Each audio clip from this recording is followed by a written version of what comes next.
ઓમ શ્રી ગણેશાય નમઃ. જય શ્રી કૃષ્ણ મિત્રો. આજે આપણે માં અન્નપૂર્ણા અને માં લક્ષ્મીની કથા સાંભળીશું. જય અન્નપૂર્ણામાં ઓમ નમઃ શિવાય. આ બહુ પ્રાચીન અને પૌરાણિક વાર્તા છે. આજે પણ આપણા પરિવારમાં, આપણા હિન્દુ ધર્મમાં બધા જ પરિવારોમાં જૂના બધા જ રીતિ રિવાજો માનવામાં આવે છે, પરંપરાઓ નિભાવવામાં આવે છે. અને જે ઘરમાં માતા, બહેનો, દીકરીઓ પરંપરા નિભાવે છે તે ઘરમાં માં અન્નપૂર્ણા અને માં લક્ષ્મીની સદા કૃપા બની રહે છે. તે ઘરમાં હંમેશા બરકત રહે છે. તેનું ઘર હંમેશા અન્ન ધનથી ભરેલું રહે છે. એ કઈ પરંપરા છે એ તમને આ વાર્તામાં સાંભળવા મળશે. તો ચાલો આપણે માતા અન્નપૂર્ણાની વાર્તા સાંભળીશું. ઓમ અન્નપૂર્ણી સદા પૂર્ણી શંકર પ્રાણ વલ્લભે જ્ઞાન વૈરાગ્ય સિદ્ધથે ભિક્ષામ દેહી ચ પાર્વતી. જૈન પૂર્ણામાં એક ગામમાં એક સાહુકારનો પરિવાર રહેતો હતો. તેને 5 દીકરા અને 2 દીકરી હતી. તે સાહુકારના બધા જ દીકરા દીકરીઓના લગ્ન થઈ ગયા. માત્ર એક સૌથી નાની દીકરીના લગ્ન હજી બાકી હતા. જ્યારે નાની દીકરી લગ્ન લાયક થઈ તો સાહુકાર દંપતીએ એક સારું ધનવાન પરિવાર શોધ્યો અને તે દીકરીના લગ્ન ધામધૂમથી કર્યા. જે ઘરમાં તે દીકરીના લગ્ન થયા હતા તે છોકરો તેના માતા પિતાને માત્ર એક જ દીકરો હતો. જ્યારે તે દીકરાની વહુ ઘરમાં આવી તે ધની પરિવાર હતો એટલે બહુ ખુશ થઈ ગયો. તે નવી વહુ પણ બહુ જ સંસ્કારી હતી. વહુએ આવતાની સાથે જ બધું જ ઘરનો કારભાર ઉપાડી લીધો.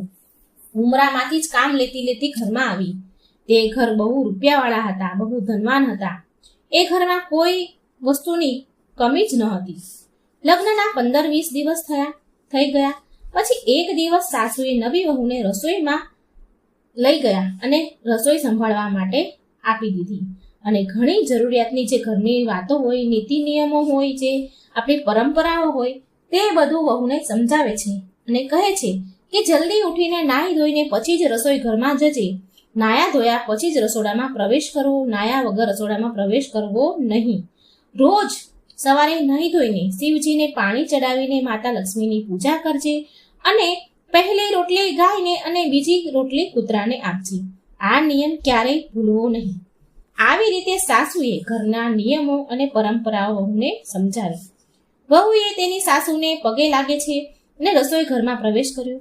ત્યારે વહુએ 4 લોકો માટે ભોજન બનાવી મૂકી દીધું. પછી સાસુ, સસરા અને પતિના જમ્યા પછી વહુ પોતે જમવા બેઠી. એ વહુ જમવા બેઠી ત્યારે રોટલીનું ગરવું ખાલી હતું. એક પણ રોટલી ન હતી ગરમામાં. પછી વહુએ તો થોડા દાળ ભાત ખાધા અને પાણી પીને ઊભી થઈ ગઈ અને મનમાં વિચારે છે, લાગે છે આજે કદાચ થોડો લોટ ઓછો બાંધ્યો છે, માટે મારા માટે રોટલી નથી વધી. કાલથી 1 વાટકી લોટ વધારે બાંધીશ એટલે રોટલી મારા માટે બચશે. પ્રિય ભક્તગણો, જ્યારે સાંજનો સમય થયો તો વહુએ જમવાની પૂરી બધી તૈયારી કરી લીધી અને 1 વાટકી લોટ તેને વધારે બાંધી લીધો. જે બપોરે બાંધ્યો હતો એના કરતાં 1 વાટકી લોટ વધારે લીધો અને વહુએ રોટલી અને શાક બનાવી તૈયાર કર્યું. તે વહુએ તેના પતિ નોકરીથી આવ્યો એટલે તેના સાસુ, સસરા અને એના પતિને જમવા બેસાડી દીધા. સાસુ, સસરા અને પતિએ જમી લીધું. પછી વહુ ખાવા બેસી છે. તેને ખાવા બેઠી એટલે રોટલીનું ગરમું ખોલ્યું. તેને જોયું કે ઘરમાં તો રોટલી છે જ નહીં, ખાલી શાક વધ્યું છે. આ જોઈ વહુને બહુ દુઃખી થઈ, બહુ આશ્ચર્ય થયો. તેને માત્ર શાક ખાઈને જ પાણી પી લીધું અને સૂઈ ગઈ. બીજો દિવસ થયો. સવાર પડી એટલે સૌથી પહેલા નાહી ધોઈને શિવજીને જળ ચડાવ્યું અને લક્ષ્મીજીની પૂજા કરી. આ બધા કામ કર્યા પછી વહુએ રસોઈ બનાવી અને આ દિવસે વહુએ કાલ કરતા આજે 1 વાટકી વધારે લોટ બાંધ્યો. 1 વાટકી કાલે વધારે લીધો તો એના બદલે આજે 1 વાટકી વધારે એટલે 2 વાટકી વધારે લોટ બાંધ્યો અને રોટલી બનાવી. વહુએ જમવાનું બનાવી દીધું એટલે તેને તેના પરિવારને જમાડી દીધા. જમ્યા પછી તે વહુ જમવા બેસી અને રોટલીનું ગરમું ખોલે છે તો ફરી તેમાં એક પણ રોટલી નથી હોતી. વહુને બહુ મોટો આશ્ચર્ય થાય છે. આ તો આશ્ચર્યની વાત હતી. તેને આજે પણ એક પણ રોટલી ખાવા ન મળી, માત્ર દાળ ભાત ખાઈને જ ઊભી થઈ ગઈ. આ જોઈને વહુ તો ઘણી ચિંતામાં પડી ગઈ કે હું તો 2 દિવસથી વધારે ને વધારે રોટલી બનાવું છું, તો આજે રોજ કરતાં મેં વધારે લોટ બાંધ્યો હતો, છતાં પણ આજે રોટલી ન વધી. કાલ કરતાં મેં 2 વાટકી લોટ વધારે લીધો, છતાં પણ આજે મારા માટે રોટલી કેમ નથી વધી? આમ વિચાર કરીને વહુ મનમાં ને મનમાં બહુ દુઃખી થાય છે, પરેશાન થાય છે. હવે નવી નવી વહુ હતી એટલે વાત પણ કોને કરે? શરમાય એટલે એને કોઈની વાત ન કરી અને પછી તે દિવસથી પણ તે દાળ ભાત ખાઈને ઊભી થઈ ગઈ. હવે આમ રોજ વહુ માટે રોટલી વધતી નહીં. રોજ વહુ તો વધારે ને વધારે લોટ બાંધતી રહે, રોટલી બનાવે પણ તેના માટે રોટલી ન વધે. તે એમ વિચાર કરે કે કોઈના કોઈ દિવસ તો રોટલી વધશે ને, ખાવા મળશે ને, આમને આમ મન વાળી લે. પણ રોજ મન વાળ્યા પછી પણ રોટલી મળે નહીં. તેને કઈ સમજમાં આવતું ન હતું, કઈ સમજાય જ નહીં કે આ થઈ શું રહ્યું છે, આવું કેમ થાય છે. આમ ને આમ દિવસ જાય છે. પછી એક દિવસ વહુ શાકભાજી સુધારવા બેઠી હતી એટલે શાકભાજી સુધારતા સુધારતા વહુને હાથમાં ચપ્પુ વાગ્યું એટલે તેનાથી લોટ બંધાય તેમ હતો નહીં. આ સાસુએ જોયું કે વહુને હાથમાં ચપ્પુ વાગ્યું છે તો સાસુ બોલ્યા, વહુ તને હાથમાં વાગ્યું છે તો તું આજે રોટલી ન બનાવ, આજે હું લોટ બાંધીને રોટલી બનાવી લઈશ. સાસુની વાત સાંભળીને વહુ બોલી, માત્ર તમે લોટ બાંધી આપો, હું રોટલી બનાવી લઈશ, મને ખાલી લોટ બાંધવામાં જ તકલીફ પડશે. સાસુએ લોટ બાંધ્યો અને વહુને આપી દીધો. હવે રોટલી બનાવી વહુએ રોટલી બનાવવા લાગી અને મનમાં ને મનમાં વિચાર કરે છે કે આજે તો સાસુમાએ બહુ ઓછો લોટ બાંધ્યો છે, રોટલી બહુ ઓછી બનશે, આજે તો મારા માટે રોટલી વધશે જ નહીં. આમ વિચાર કરીને વહુએ થોડા ચોખા વધારે રાંધ્યા. આમ વહુ જમવાનું બનાવીને તૈયાર કરીને જમવાનું તૈયાર થઈ જાય એટલે વહુએ બધાને જમાડી દીધા. સાસુ, સસરા અને પતિને જમાડ્યા. જ્યારે વહુ જમવા બેસે છે પણ તે બહુ દુઃખી મનથી જમવા બેસે છે, કારણ કે એને એમ હતું કે આજે સાસુએ ઓછો લોટ બાંધ્યો છે એટલે આજે પણ રોટલી નહીં મળે. જ્યાં તે જમવા બેસી અને રોટલીનું ગરમું ખોલ્યું તો તેણે જોયું કે ગરમામાં 4 રોટલી છે. 4 રોટલી વધી છે. રોટલી જોઈને તો વહુ રાજી થઈ ગઈ અને તે દિવસે વહુએ તો પેટ ભરીને ખાધું. હવે લગભગ 10 દિવસ વહુને હાથમાં વાગ્યું હતું તે થઈ ગયા. તે સારું થવાના 10 દિવસ લાગ્યા અને આ દિવસ સુધી સાસુમાં લોટ બાંધી આપતા અને વહુ રોટલી બનાવતી હતી. રોજ વહુ માટે હવે આ 10 દિવસ સુધી તો રોટલી વધી અને પેટ ભરીને એ વહુએ રોટલી ખાધી, જમી. આવી રીતે 10 દિવસ ગયા. 10મો દિવસ થયો ત્યારે સાસુ બોલ્યા કે વહુ, હવે તો તમારી આંગળી સારી થઈ ગઈ છે ને, શું આજે પણ હું લોટ બાંધી આપું કે તમે જાતે બાંધી લેશો? આ સાંભળી વહુ બોલી, સાસુમાં આજે મને સારું થઈ ગયું છે, હું લોટ બાંધી લઈશ, તમે ચિંતા ન કરો, હું બનાવી લઈશ. આમ કહી વહુએ તો તે દિવસે લોટ બાંધ્યો અને રોટલી કરી અને પછી ઘરમાં બધા લોકોને જમાડવા બેસાડ્યા. બધા જમી લે છે અને અંતમાં તેનો વારો આવ્યો એટલે વહુ જમવા બેઠી અને રોટલીનું ગરમું ખોલે છે તો જુએ છે કે આજે એની માટે કોઈ રોટલી નથી. હવે વહુ બહુ ઊંડા વિચારમાં પડી જાય છે કે રોજ સાસુમાં લોટ બાંધતા ત્યારે મારા માટે રોટલી વધે અને આજે મેં લોટ બાંધ્યો તો મારા માટે રોટલી નથી, કેમ નહીં વધી?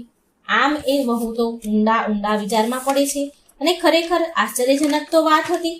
હવે આમ રોજ વહુ માટે રોટલી નથી વધતી. આ જોઈ વહુ બહુ હેરાન થઈ ગઈ છે, કારણ કે સાસુમાને તો લોટ બાંધવાનું કહેવાય નહીં, પોતે લોટ બાંધે તો રોટલી વધે નહીં.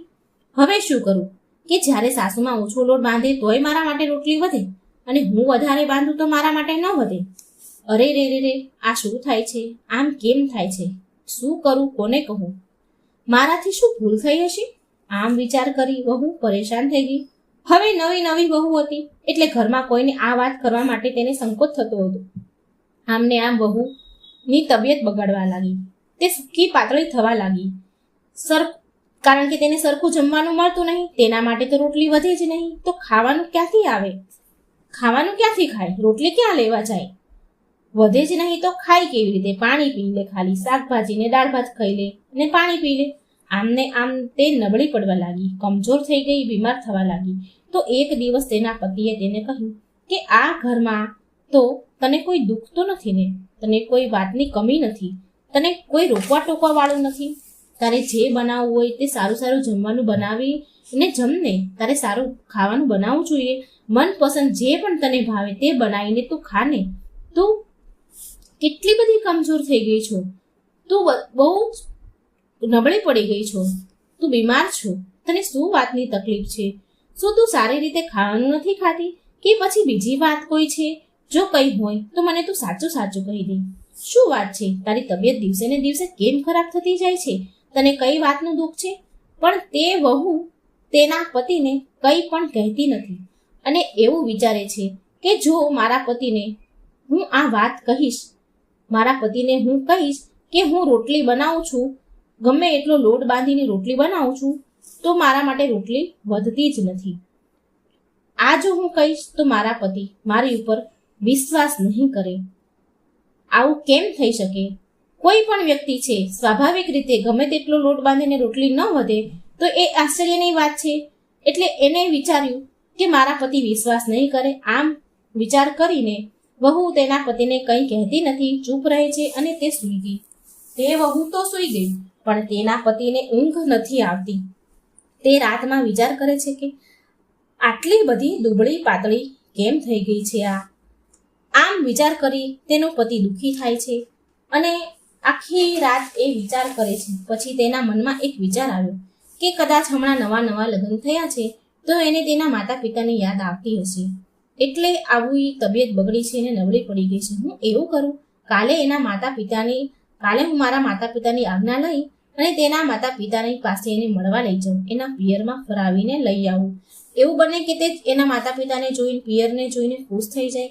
આમ વિચાર કરી તે સૂઈ જાય છે અને સવારે તેના પિતાજી અને માતાજી આજ્ઞા આ વિશે વાત કરે છે અને પિતાજીને કહે છે કે મને લાગે છે કે મારી પત્ની એ બહુ કમજોર અને સૂકી થતી જાય છે, પાતળી થતી જાય છે અને બહુ જ ગુમસુમ અને ઉદાસ રહે છે. મને લાગે છે કે તેના માતા પિતાની એને યાદ આવતી હશે અને એના પિયરની યાદ આવતી હશે, એટલે એ દુઃખી છે. હું એવું કરું કે હું એને મારી સાથે લઈ જાઉં અને તેના પિયર મળાવીને લઈ આવું. તેના માતા પિતાને મળશે તો તે ખુશ થઈ જશે. તેના દીકરાની વાત સાંભળીને માતા પિતાએ તેને રજા આપી ને કહ્યું, તારી વહુને પિયરમાં મળવા લઈ જા, રાજી ખુશીથી જા. કદાચ તેના પિયરમાં બધાને મળી લેશે તો એ ખુશ થઈ જશે. હવે તેનો પતિ એની પત્નીને લઈને પિયરમાં લઈ જાય છે. જમાઈ અને દીકરીને આવતા જોઈ પિયરમાં બધા જ ખુશ થઈ ગયા, ખૂબ આવકાર આપે છે. જમાઈ અને દીકરીને ખૂબ આદર સત્કાર કરે છે. સારા સારા પકવાન બનાવીને આદર સત્કાર કરીને જમાડે છે. હવે જ્યારે બધાએ જમી લીધું અને થોડી વાર આરામ કરવાનો સમય થયો તો એક રૂમમાં જઈ એકલા તે વહુના માતા પિતા તેની દીકરીને પૂછે છે, બેટા તને શું દુઃખ છે? હું જોઈ રહ્યો છું કે તારું સ્વાસ્થ્ય બહુ ખરાબ થઈ ગયું છે. શું તું ખાતી પીતી નથી? શું તારા સાસરીવાળા તને કોઈ દુઃખ આપે છે? તને ખાવા પીવા નથી આપતા? તને ખાવા પીવા નથી મળતું? શું વાત છે? તું આટલી બધી કમજોર કેમ બની ગઈ છો? કેમ હેરાન થઈ ગઈ છો? શું કારણ છે? હવે માતા પિતા તે દીકરીને પ્રશ્ન પૂછે છે. ત્યારે દીકરી તેના માતા પિતાને બધી વાત કહી. આ સાંભળીને માતા પિતાએ કહ્યું, બેટા આ તારા સાસરીની વાત છે, તારા સાસરીનો મામલો છે. તારી સાસરીમાં અમારો હસ્તક્ષેપ સારો નથી, ઠીક નથી. જ્યારે તું ફરી તારા સાસરે જા ત્યારે આ વાત તારા સાસુ સસરા અને તારા પતિને કહે છે. તેનાથી કઈ ન છુપાવતી, બધું જ સાફ સાફ કહી દે છે કે શું વાત છે. તે એવું બને કે તારા આ દુઃખનું નિવારણ થઈ જાય.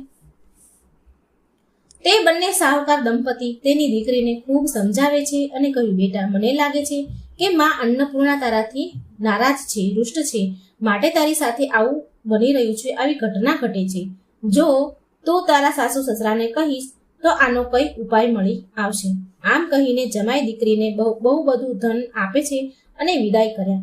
હવે વહુ સાસરીમાં આવી ગઈ હતી અને આજે પણ તેને જમવાનું બનાવ્યું. તે જમવા બેઠી, બધાને જમાડ્યા અને જમવા બેઠી તો રોટલી હતી નહીં ઘરમાં. પછી વહુએ તેના સાસુ સસરાને તેના પતિને બોલાવ્યા અને તેમને રોટલીનું ગરમું ખોલીને બતાવ્યું અને કહ્યું, સાસુમાં હું રોજ રોટલી બનાવું છું. હું ગમે તેટલો વધારે લોટ બાંધું ને તો પણ મારા માટે રોટલી વધતી જ નથી. જ્યારે સાસુમાં તમે ઓછો પણ લોટ બાંધો ત્યારે મારા માટે રોટલી વધે છે.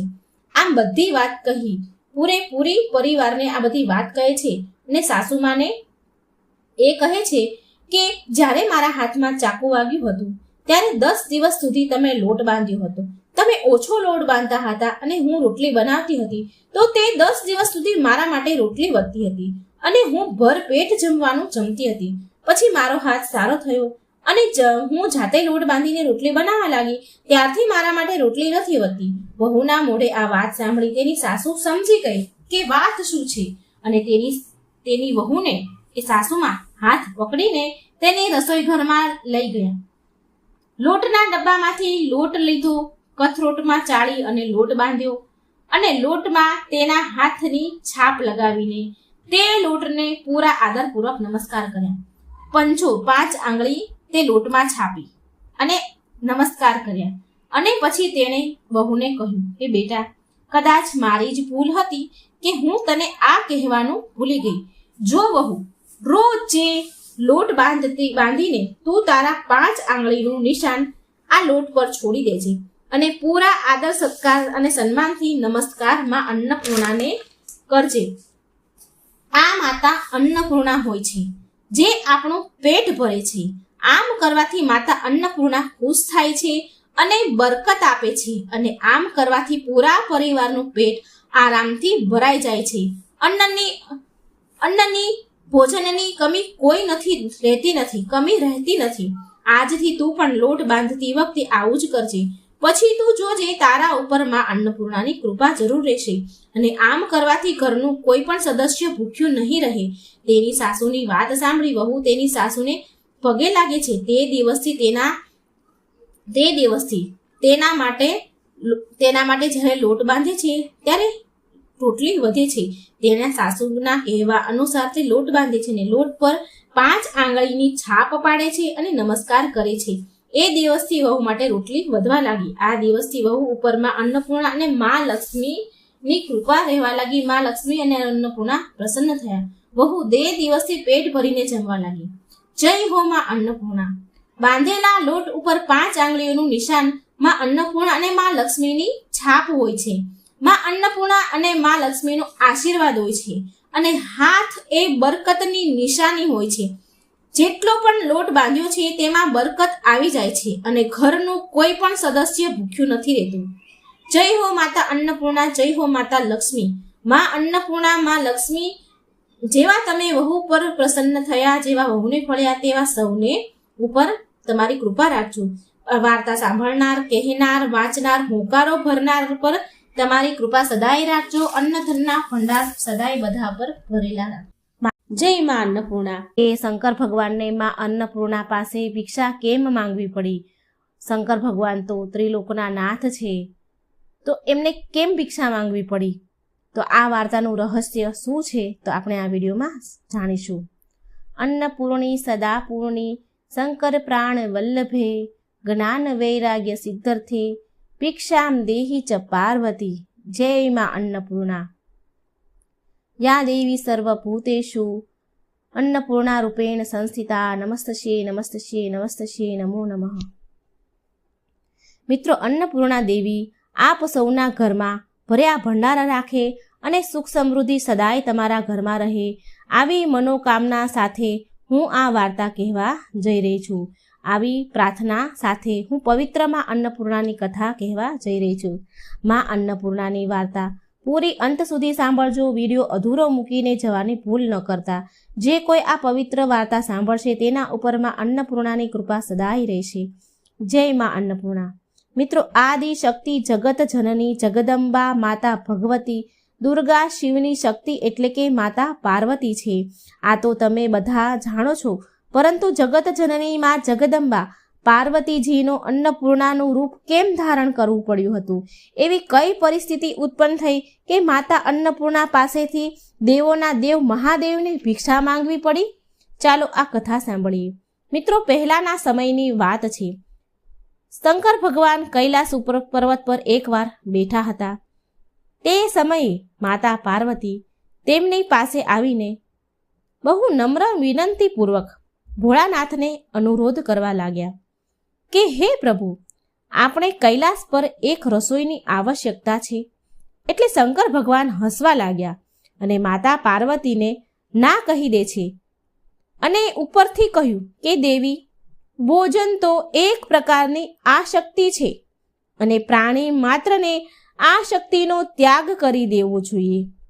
અને આ બ્રહ્મા વિષ્ણુનું પણ કથન છે અને આ સાચું પણ છે, કારણ કે ભગવાન બ્રહ્માજીએ જ માયાની રચના કરી છે. પરંતુ શંકર ભગવાનના આ શબ્દ અપમાનજનક લાગ્યા મા પાર્વતીને. એમને રસોઈની ના કહી દીધી એટલે મા પાર્વતીને ખોટું લાગ્યું અને માતા પાર્વતી ક્રોધિત થઈ ગયા, કારણ કે માતા પાર્વતી દેવી લક્ષ્મી અને માતા સરસ્વતી સાથે પ્રાણી માત્રનું પાલન પોષણ કરે છે. મા પાર્વતીને બહુ ગુસ્સો આવ્યો, દુઃખ પણ લાગ્યું. શંકર ભગવાનની વાત સાંભળી માતા પાર્વતી બોલ્યા કે હે પ્રભુ, જ્યારે અહીં મારી કોઈ જરૂરત જ નથી તો હવે હું અહીં કેમ રહું? આમ કહીને મા પાર્વતી ત્યાંથી અંતર્ધ્યાન થઈ ગયા, ત્યાંથી ચાલ્યા ગયા. મા પાર્વતીના ગયા પછી ભોળાનાથને તેમની ખોટ વર્તાવા લાગી અને આવી રીતે શંકર ભગવાન ધ્યાનમાં લીન થઈ ગયા અને પૂરા સંસારમાં અન્નની ખોટ પડી, અન્નની ખોટ વર્તાવા લાગી અને ત્રણેય લોકમાં હાહાકાર મચી ગયો. બધા જ દેવી દેવતાઓ ભગવાન ગણેશને આગળ કરીને ભોળાનાથની પાસે પહોંચ્યા. દેવી દેવતા બધા જ ક્ષુધાથી ગ્રસ્ત હતા, ભૂખ્યા હતા.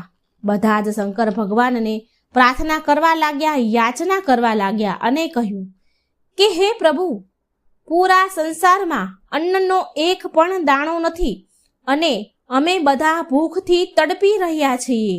ભગવતી મા પાર્વતીના અંતર્ધ્યાન થઈ જવાના કારણે ભોળાનાથ પાસે પણ અન્નનો એક દાણો રહ્યો નહીં. ભગવાન પોતાને અસમર્થ પામવા લાગ્યા અને અસમર્થ થતાં તેમણે બ્રહ્મા અને વિષ્ણુને પૂછવા લાગ્યા કે હવે શું કરવામાં આવે, હવે આનો ઉપાય શું? પણ બ્રહ્મા અને વિષ્ણુ બંને ભોળાનાથની જેમ જ અસમર્થ હતા. હવે ભગવાન શિવ શંકર ત્રિલોકમાં ફરવા લાગ્યા, અન્ન શોધવા લાગ્યા, પણ ક્યાંય અન્ન, ફળ, કંદમૂળ કંઈ પણ જોવા મળ્યું નહીં. સ્વર્ગલોકમાં ગયા, ત્યાં ખાવા માટે અન્ન, ફળ, કંદમૂળ શોધવા લાગ્યા, પણ ત્યાં પણ સ્વર્ગલોકમાં પણ ખાવા માટે કંઈ મળ્યું નહીં. પછી ગયા પાતાળ લોક, ત્યાં પણ બધું ખાવા પીવાનું અન્ન, ફળ, કંદમૂળ કંઈ પણ મળે તો શોધવા લાગ્યા, પણ ત્યાં પણ કંઈ મળ્યું નહીં. આ જોઈ શંકર ભગવાન બહુ દુઃખી થયા. હવે ભોળાનાથ શિવ શંકરને સમજણ પડી ગઈ, સમજવામાં આવી ગયું હતું કે અન્નનું શું મહત્વ છે.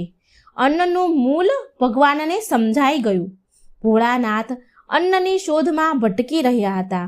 ત્યારે ભગવાન શિવ શંકરને એક અઘોરી મળ્યો અને એ અઘોરીએ શંકર ભગવાનને જોયો એટલે તે પણ પોતાની જેમ શંકર ભગવાનને અઘોરી સમજવા લાગ્યો, જે ભગવાનને મળ્યો હતો.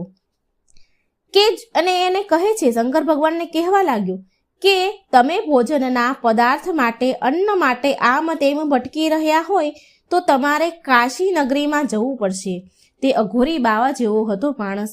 તે શંકર ભગવાનને કહેવા લાગ્યો કે ત્યાં કાશી નગરીમાં એક દિવ્ય સ્ત્રી છે, તેણે ત્યાં પોતાની રસોઈ બનાવી છે. ત્યાં બધા જ ભૂખ્યાની ક્ષુધા શાંત થાય છે, બધાના ભૂખ્યાના પેટ ભરે છે એ દિવ્ય સ્ત્રી. અઘોરીની વાત સાંભળી ભગવાન શિવ કાશી નગરી પહોંચ્યા અને ત્યાં તેમણે જોયું કે અરે, આ રસોઈ તો પાર્વતી દેવીની છે, જે સ્વર્ણ સિંહાસન પર બિરાજમાન છે અને ત્રણેય લોકમાં તેમની દિવ્યતા ઝગમગી રહી છે. અહીં માતા અન્નપૂર્ણાના રૂપમાં બધા જ ભૂખ્યાને ભોજન પ્રદાન કરી રહ્યા છે અને બધાની ભૂખ શાંત કરી રહ્યા છે. કાશીમાં ત્યાં કોઈ જીવ જ ન હતો જે ભૂખ્યો હોય. માએ બધાની ભૂખ શાંત કરી હતી, બધાને ભૂખ્યાને શાંત કરતા હતા. ભોળાનાથને ત્યાં આવેલા જોઈ મા અન્નપૂર્ણા મંદ મંદ હસવા લાગ્યા, મનમાં મુસ્કુરાવા લાગ્યા અને ભગવાન ભોળાનાથને મીઠા મધુર અવાજમાં કહ્યું કે હે પ્રભુ, તમે અને બ્રહ્માજી ભૂખના બંધનમાં નથી બંધાયેલા, પણ જે તમારા ભક્ત છે તે ભૂખના બંધનમાં બંધાયેલા છે. આમ કહીને મા અન્નપૂર્ણાએ ભોળાનાથને 3 મુઠ્ઠી ચોખા આપ્યા. ત્રણેય લોક માટે 3 મુઠ્ઠી ચોખા પ્રદાન કર્યા. પછી શંકર ભગવાને આ ચોખા લઈ જઈને ભગવાન વિષ્ણુને આપ્યા ત્રણેય લોકમાં વેચવા માટે.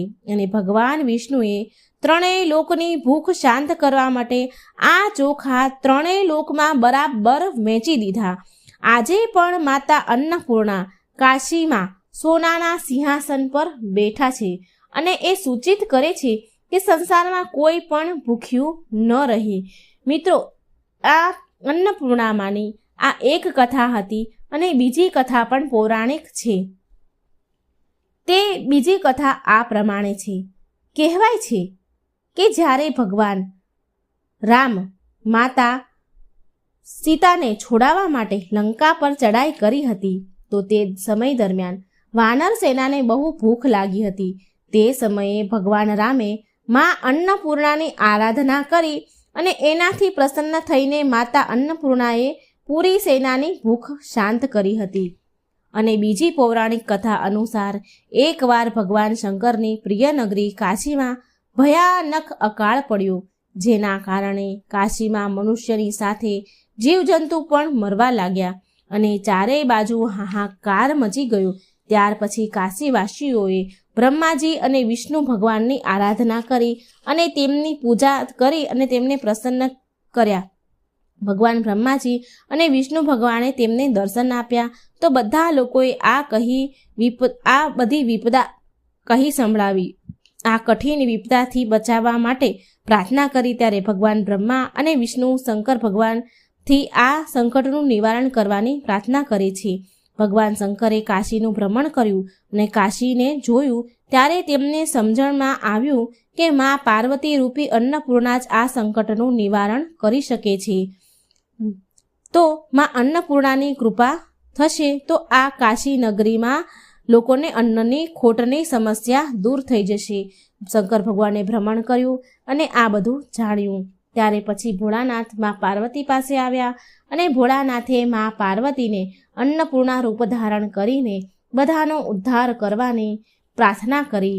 માતા પાર્વતીએ અન્નપૂર્ણાનું રૂપ ધારણ કર્યું અને ભગવાન શંકરે તેમની કાશી નગરી માટે માતા અન્નપૂર્ણા પાસે ભિક્ષા માંગી. માતા અન્નપૂર્ણાએ ભિક્ષામાં સર્વપ્રથમ ધાન પ્રદાન કર્યું અને એ ધાનથી શંકર ભગવાને કાશી નગરી વાસીઓમાં વહેંચી દીધું અને આ પ્રકારે તેમની ભૂખ શાંત કરી. કાશીમાં ચારેય તરફ ભગવાન શંકરની સાથે માં અન્નપૂર્ણાની પણ જય જયકાર થવા લાગી.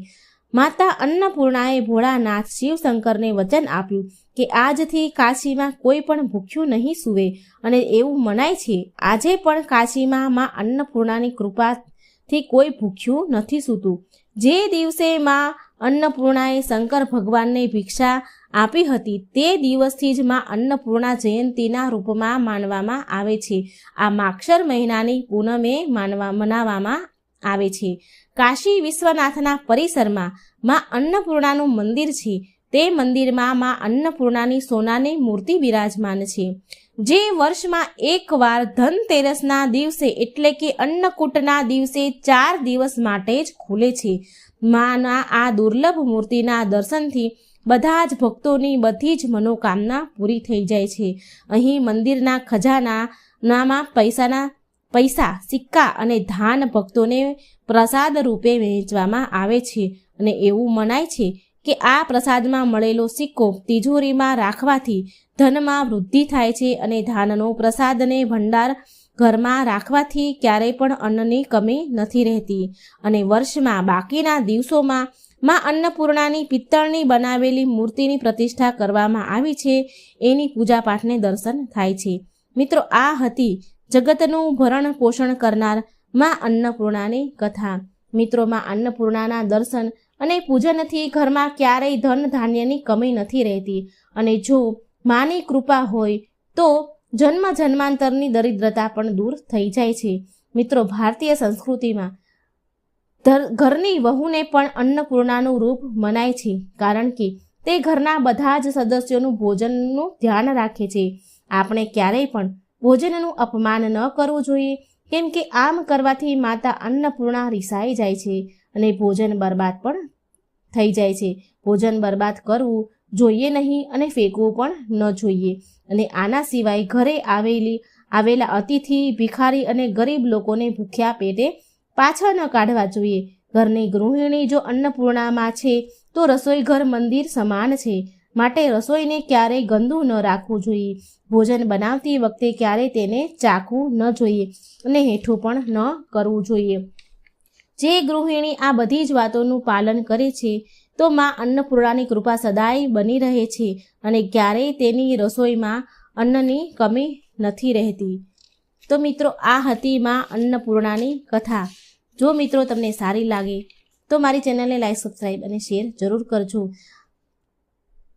ભોળાનાથની ભિક્ષા માંગવા તરફ પાછળની આ કથા હતી. આ વાર્તા સાંભળનારની માતા અન્નપૂર્ણા બધી જ મનોકામના પૂરી કરે એવી મારી પ્રાર્થના છે. જય માં અન્નપૂર્ણા. જય શ્રી કૃષ્ણ. રાધે રાધે.